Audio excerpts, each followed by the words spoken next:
تو اب ابھی آپ نے تازہ ترین خبر دی کہ رستے میں آپ کی بات ہوئی ہے، یہ اگریمنٹ پہ مطلب دستخط کیوں نہیں ہو رہے؟ آپ کے دستخط پسند نہیں ہے؟ کیا مسئلہ کیا ہے؟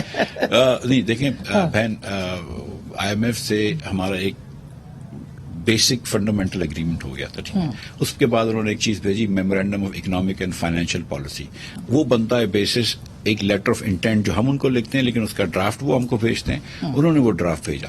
اس کے بعد اس ڈرافٹ کے اندر کچھ چیزیں انرجی ڈپارٹمنٹ کی تھیں، پاور منسٹری کی، کچھ گیس منسٹری کی، کچھ ایف بی آر کی، کچھ اسٹیٹ بینک کی، کچھ بسپ کی، کچھ ہماری.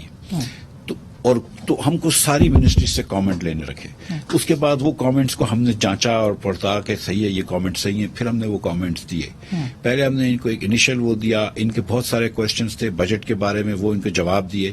اب ہم نے ان کو آج کے دن میں نے ان کو کمپریہنسو رپلائی کیا ہے. آج صبح وزیر اعظم سے جو ملاقات ہوئی ہے میری، وہ میں نے ان کو ایک چھوٹی سی پریزنٹیشن دی کہ سر یہ چیزیں میں کر رہا ہوں. انہوں نے کہا ٹھیک ہے.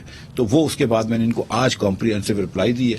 ہم سمجھتے ہیں کہ 2-4-6 دنوں میں انشاءاللہ تعالی ہم اس کو وہ کر. لیکن آپ نے کچھ دن پہلے کہا تھا کہ بس ایک آدھ دن کے اندر جو ہے وہ سارا ہو جائے گا. اس کے بعد پھر ظاہر ہے کہ زیادہ ریومرز اور افواہوں کی فیکٹری ہے. رومرز تو اللہ کی مہربانی سے پاکستان میں ڈائم ڈزن ہے. ہم نے یہ اب تک، میں آپ کو سچ بتا رہا ہوں کہ یہ ہم نے ابھی تک ایک چیز کی ریکارڈ کی ہے کہ ہم نے ابھی تک یہ MEFP لیک نہیں ہونے دیا ہے. ٹھیک ہے. اور بہت ساری چمہ گوئیاں ہوتی ہیں، بہت ساری قیاس آرائیاں ہوتی ہیں کہ یہ ہو رہا ہے وہ ہو رہا ہے، لیکن سچ بات ہے کہ ابھی تک یہ لیک نہیں ہوا، کسی کو بھی نہیں پتا ہے. اور جس قسم کی چیزیں لوگ کہہ رہے ہیں کہ وہ نیب کا لا ریپیل وہ واپس مانگ رہے ہیں، کوئی ایسی بات نہیں ہے. وہ مہتاب حیدر صاحب کی سٹوری ہے نا، اس میں انہوں نے کہا ہے کہ وہ کہہ رہے کرپشن کے اوپر بھی یہ کر دیں، چونکہ پچھلی حکومت نے بہت ساری یقین دہانیاں جو ہے وہ پوری نہیں کی ہیں، تو اس وجہ سے. تو کیا یہ بات بھی درست ہے کہ یہ وہ کرپشن کے خاتمے کے لیے آپ کی نئی قانون سازی سے کچھ زیادہ مطمئن نہیں ہے؟ نہیں، کوئی بات ہی نہیں ہے قانون سازی کی، اس میں کوئی بات ہی نہیں ہے.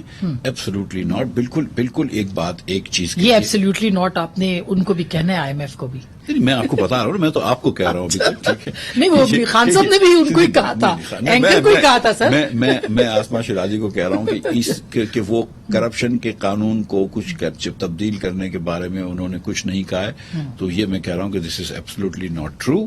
جو گزارش ہے میری وہ یہ ہے کہ انہوں نے یہ کہا ہے کہ ایک ڈائگنوسٹک دے دیں کہ کرپشن کے ایفرٹس کتنے سکسیسفل ہیں.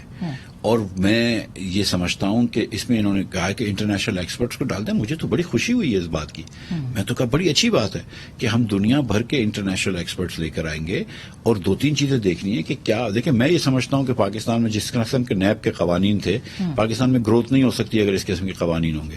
تو آپ یہ دیکھیں کہ دنیا بھر میں کس قسم کے قوانین ہوتے ہیں. پاکستان میں تو اتنے نیب کے قانون لیا، ہر آدمی کو پکڑے، مجھ جیسے لوگوں کو پکڑ کے بند کر دیا، لیکن کرپشن تو بتھیری ہو رہی ہے. کوئی انگوٹھیاں لے رہا ہے، کوئی پتہ نہیں پیسے واپس کر رہا ہے، کسی کے لندن میں پکڑے ہوئے پتہ نہیں کیا کیا کرپشن ہو رہی ہے. ٹھیک ہے. لوگ پتہ نہیں کدھر سب کچھ ہو رہا ہے. یہاں پہ تو چیزیں ہو رہی ہیں نا، پوسٹنگ ٹرانسفر کے کوئی پیسے لے رہی ہیں خاتون، مطلب بہت ساری چیزیں ہو رہی ہیں.